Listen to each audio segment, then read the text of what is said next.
ଓଡ଼ିଶା ସରକାର ହୋର୍ଡିଂ ବାବଦରେ ବିଜ୍ଞାପନ ଦେଇ ଶହ ଶହ କୋଟି ଟଙ୍କା ଖର୍ଚ୍ଚ କରୁଥିଲା ବେଳେ ତାମିଲନାଡୁର ବଡ଼ ସହର ବା ରାଜଧାନୀ ଚେନ୍ନାଇରେ ଆପଣମାନେ ଦେଖନ୍ତୁ କୌଣସି ଜାଗାରେ ଆପଣ ପାଇବେନି ନେତାମାନଙ୍କର ବଡ଼ ବଡ଼ ହୋର୍ଡିଂ।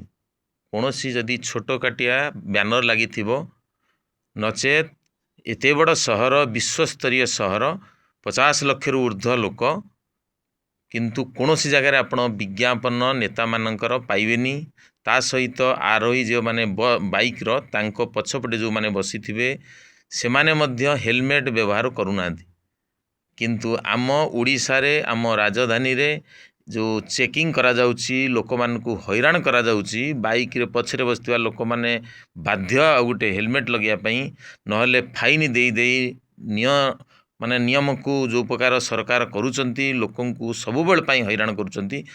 ଦୁଇଟାକ ଜିନିଷ ଆପଣ ଦେଖନ୍ତୁ ହୋର୍ଡିଂ ନାହିଁ ସେଠି ନେତାଙ୍କର ତା ସହିତ ସାଧାରଣ ଲୋକଟିଏ ବାଇକ୍ରେ ଗଲେ ପଛପଟେ ମଧ୍ୟ ଆରାମସେ ଯାଉଛି ଯଦିଓ ହେଲମେଟ୍ ପିନ୍ଧିବା ଭଲ କିନ୍ତୁ ଏଭଳି ଜୋର ଜବରଦସ୍ତ ଯେଉଁ ଫାଇନ୍ ଆଦା କରୁଛି ସେଠି ସେଇଟା ଦେଖିବାକୁ ମିଳୁନାହିଁ।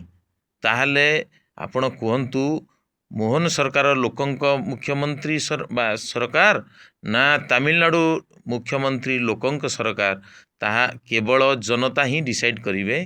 କାରଣ ଲୋକଙ୍କୁ ନେଇକିରି ସରକାର ଲୋକଙ୍କ ସୁବିଧାକୁ ନେଇ ସରକାର ଯଦି ସେଭଳି ଏ ସରକାର ନ କରିବ ଲୋକଙ୍କୁ ହଇରାଣ କରିବ ଏଇଟା ସବୁଦିନ ଚାଲିବନି। ଲୋକମାନେ ସବୁବେଳେ ଅସନ୍ତୋଷ ନିଜର ପ୍ରକାଶ କରିବେ ଏବଂ ସରକାର କେବେ ବି ସୁଦ୍ଧା ପବ୍ଲିକଙ୍କର ସୁବିଧା ନ ଦେଇ ତିଷ୍ଠି ପାରିବ ନାହିଁ।